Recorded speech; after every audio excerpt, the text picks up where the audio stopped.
A long-standing tradition of the mentally unemployed is the advice column, where people send lopsided versions of their current life problem to strangers and invite said stranger to advise them on what to do about it. One recent example of this was brought to my attention from an Ear from Men viewer.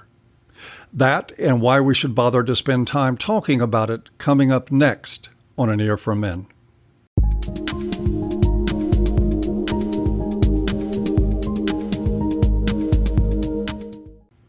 Hello everyone, Paul here. Welcome back to An Ear for Men.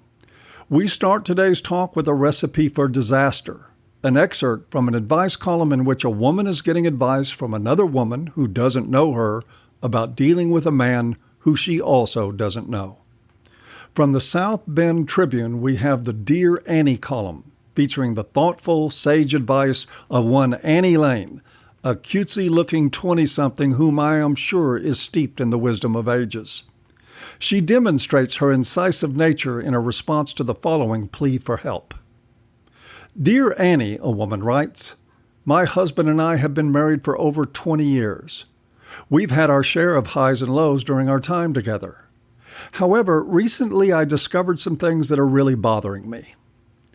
My husband always said he didn't do the whole Facebook thing. I discovered he's been lying about not having a Facebook account when I was trying to set one up for him so he could use it to receive some promotional offers. I then discovered that he was searching for old girlfriends, single sites, pornography, and other women on Facebook for 2 years behind my back. Some of the women my husband was looking up on Facebook were our daughter's age or even a couple of years younger. We live in a small town, and some of these women work where he gets his hair cut, where we bank, or at other places where we do business. He visited several of the women's Facebook pages multiple times. This is all very disturbing to me. When I try to discuss this with him, he gets extremely defensive and becomes angry with me. I'm hurt and don't believe that what he's doing is right. Please help. Signed, Feeling Very Broken. Now, of course, Dear Annie, whose name I am sure just coincidentally sounds like Dear Abby, charges in to the rescue to make sure that this advice seeker doesn't slip into self-blame. Dear Broken, she answers, the only one who should feel broken is your husband. Honesty is the cornerstone of a healthy marriage. Though it's definitely questionable that he's been browsing very young women's Facebook pages, there could at least plausibly be innocent explanations for that. The alarm bells sounded for me when you mentioned that he's been on single sites. This could indicate offline, real-life infidelity. Talk to him about going to marriage counseling. If he refuses, then consider separation or divorce. It's better to live alone than with a louse. And that is it. Annie has summed up a plan of action that could determine the course of 2 lives in 90 words, without so much as a single follow-up question and with no more knowledge of the people involved than she got from a single email. Now, you might be saying at the moment, why should I give a fuck about any of these idiots? And of course, you'd be right to ask. While both Annie and Broken aren't significant at all as human beings, what played out between them is an absolutely sterling example of the lens through which our culture, including self-help gurus and the mental health industry, view relationships.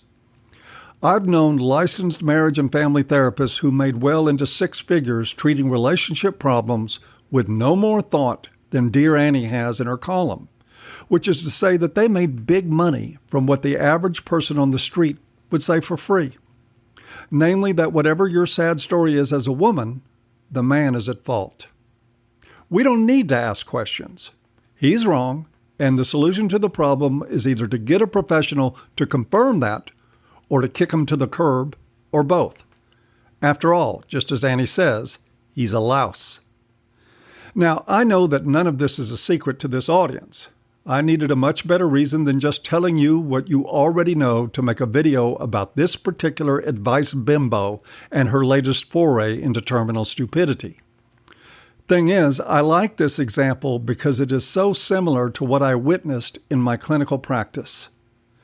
Many of my predominantly male clients were also in couples counseling as a part of their addictions treatment.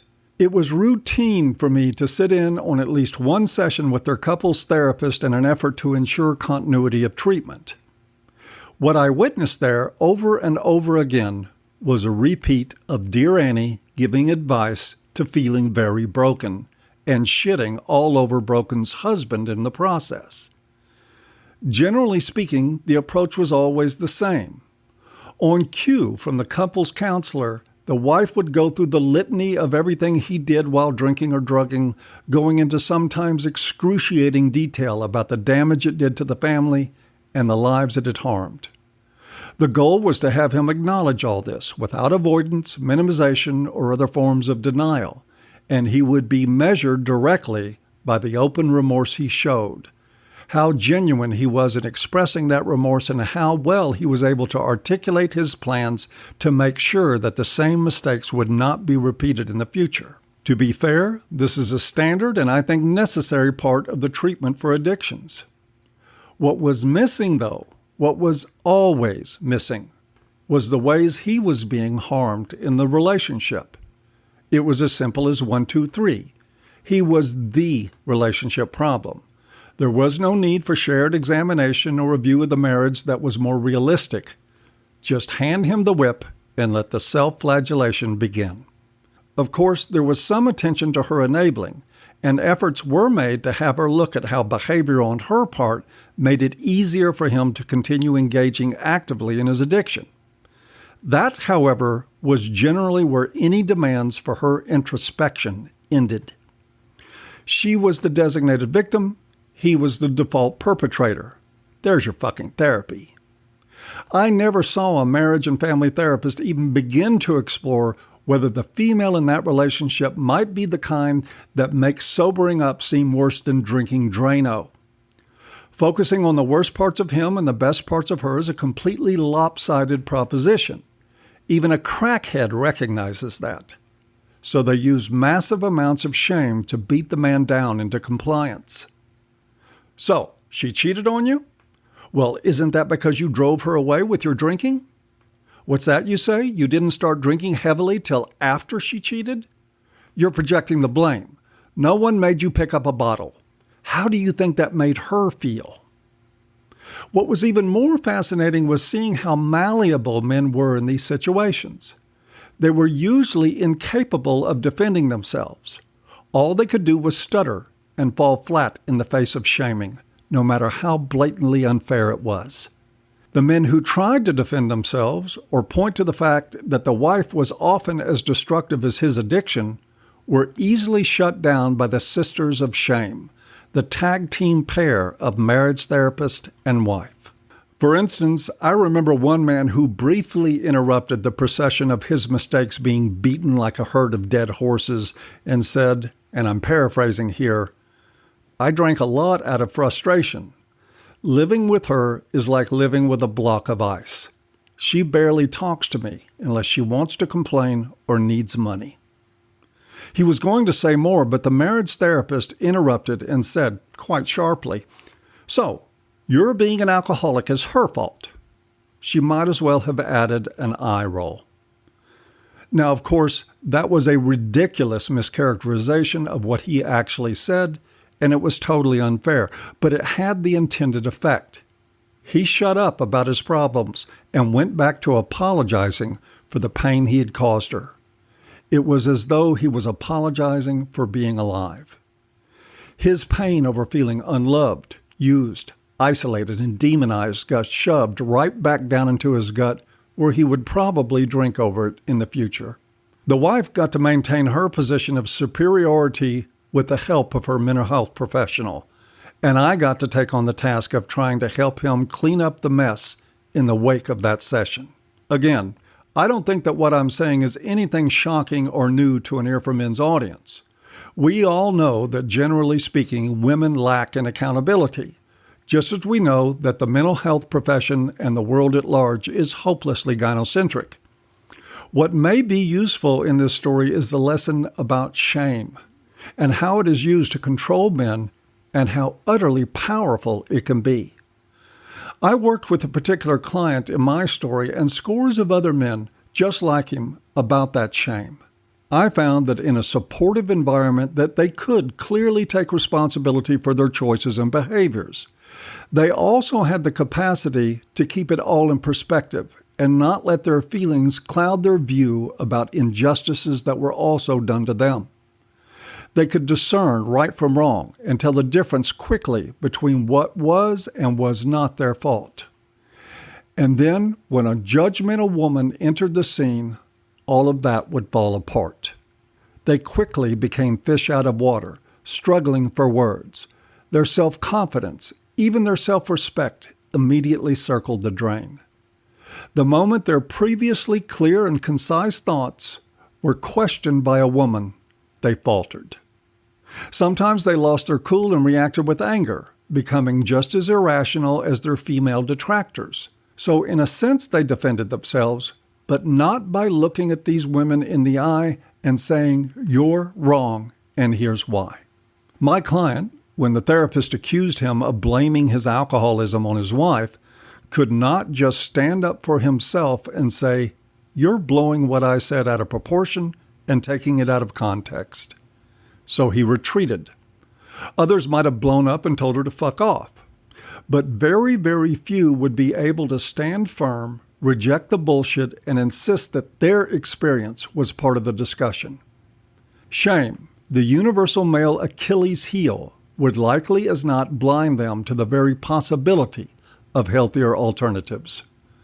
Most men are socialized to feel deeply ashamed of standing up to a woman. In fact, that is why you see white knights conflate setting limits with women with attacking them. Like a lot of men, they can't see the difference. Men are supposed to protect women, even vicious, dishonest, and dysfunctional ones. Subsequently, they live by a code that shames them for doing anything else, even if it is vital to their psychological and emotional well-being. So when faced with that conflict of interest, they usually either back down or they cover their shame with enough anger to act in their own interest.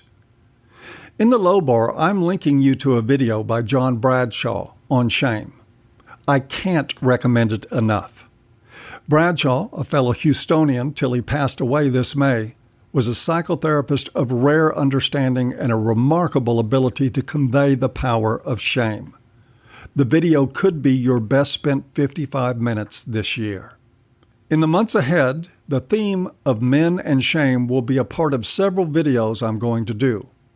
Watching Bradshaw talk on the subject now will help most men understand where I'm coming from. In the meantime, though, I have some questions that I would have asked Feeling Broken had she approached me with her problem. I'd start with something simple like, "Tell me, Broken, when's the last time you had sex with your husband?" Or, "How much time do you spend berating him, regardless of how justified you might feel?" I mean, seriously. Assuming that what Broken was saying is true, it is clear this guy is missing something in his relationship. I understand it's easy to fall into the expected position of showing moral outrage and indignation that a married man might be involved in or heading toward infidelity. It is painfully simple to take a case-closed attitude, say the guy's a bum, and move on to the next put-upon woman with an axe to grind against her husband. You can do the same thing with guys that drink, do drugs, or act out violently. After all, if you don't give a damn about what is driving people's behavior, then the sky's the limit. Call me crazy, but I don't like easy answers. That is probably because they are seldom right. Sure, some guys make promises and then get to breaking them at first opportunity just because that's their nature. In my experience, those guys are the exception that Broken and her future therapist will brand her husband as being, regardless of the truth. Most men I have known who broke promises to their wives, cheated on them, hit them, verbally abused them, or who snuck around behind their backs were driven by forces into a life marked by one no-win situation after another. It was not even something they could put into words. And when they opened their mouths to try, someone, usually a woman, shoved a big fat shame sandwich in to shut them up. Men's experience in long-term relationships is often marked by abject loneliness, emotional and sexual deprivation, incessant unrealistic demands, constant badgering, indifference to the most fundamental of their needs, and even mocking and humiliation being heaped on them if they have the temerity to say anything about it. The answer to this is simple and extraordinarily difficult. It is for men to learn to be shameless and to take pride in it. Guilt is, I made a mistake. Shame is, I am a mistake. Guilt gives us a moral rudder that allows us to correct mistakes and move forward as better people. Shame is a set of shackles that binds us permanently to worthlessness. It gags us because inside we know that we are hopelessly unworthy and have no right to speak. As I look around the world today across the spectrum of human existence, I see little more than a worldwide culture that feeds itself on the shame of men. Traditional gynocentrists and feminists both share equally in the blame. Personally, I'm pretty fucking tired of both of them. I'll have a lot more to say about shame in several future videos. It is an important subject to men and boys, perhaps the most important. I won't try to contain it to one video or even a series of them. I hope to be thoughtful and helpful to my viewers in the process. After all, this is not Dear Annie. And that is it for another Talk from an Ear for Men, except that I want to close with a heartfelt thank you to the new Patreon supporters we picked up in the fall drive, to the several of you who made one-time donations, and to all of you who continue to support the message of this channel. As always, I hope you've enjoyed, even if you haven't, and see you next time.